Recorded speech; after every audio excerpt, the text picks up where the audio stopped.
Oh, hello there. My name is Kayla Spencer and I am from St. Thomas Junior High School. Today, I will tell you all about the story of Maleficent.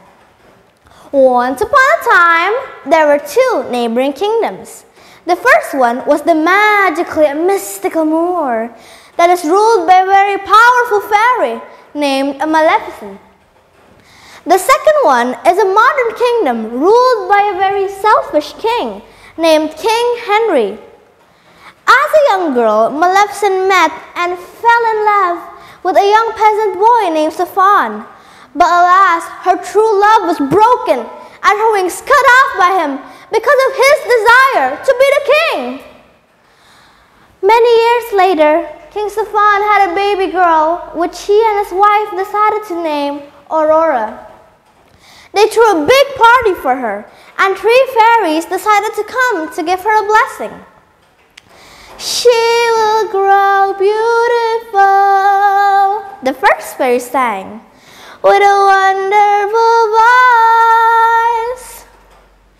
She will grow perfectly. And suddenly, there was a loud bang as green flames erupted around the door as a shadowy figure walked out.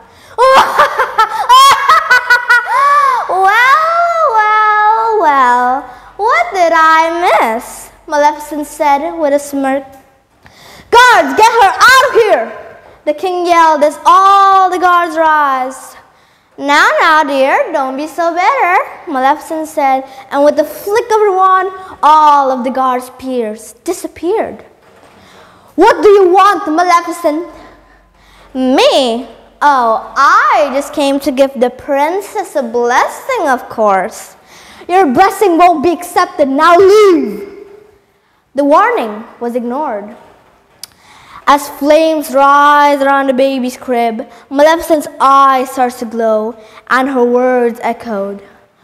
On the day of her 16th birthday, she will prick her finger on the needle of a spinning wheel and fall into a death-like sleep that can only be emitted by a true love's kiss.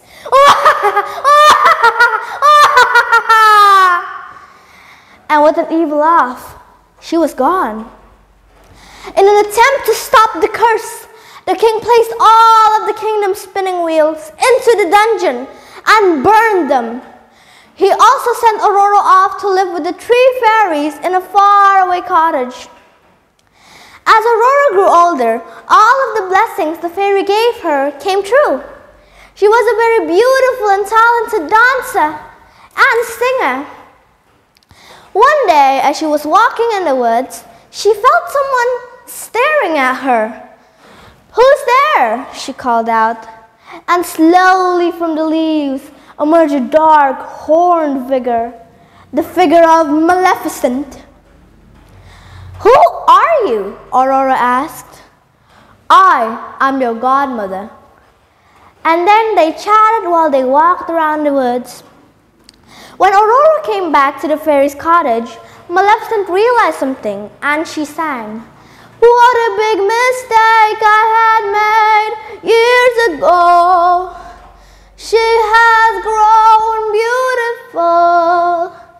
She is sweet and made me feel something I never had before.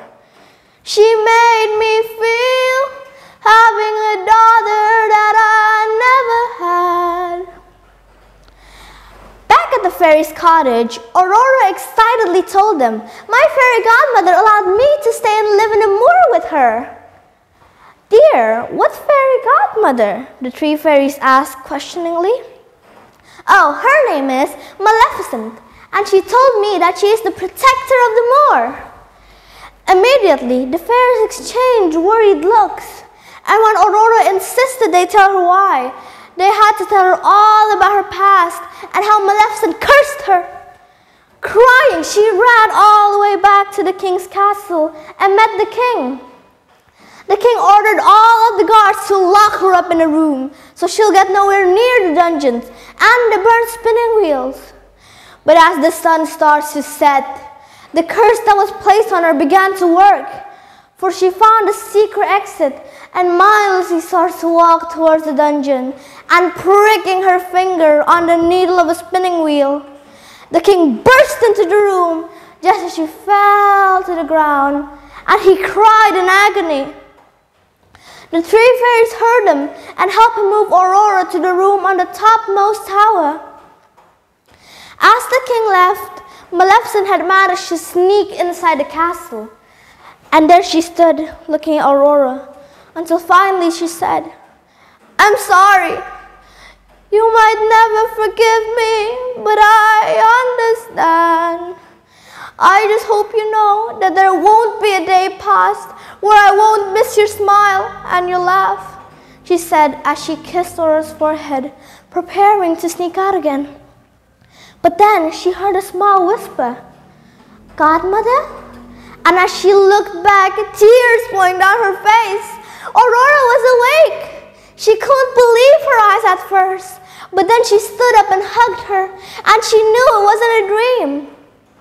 Maleficent and Aurora tried to sneak out of the castle, but then, swoosh! An arrow flew right next to Maleficent's head. They were ambushed. "Go, Aurora! I'll handle this myself," Maleficent said, while Aurora ran all the way towards the dungeons. She then found Maleficent's caged wings, and she set them free. As the wings reattached themselves to Maleficent, she flew high in the air and froze everyone in the battle. After that, Maleficent and Aurora went back to the moor, where they stayed to rule, and they lived happily ever after. The end.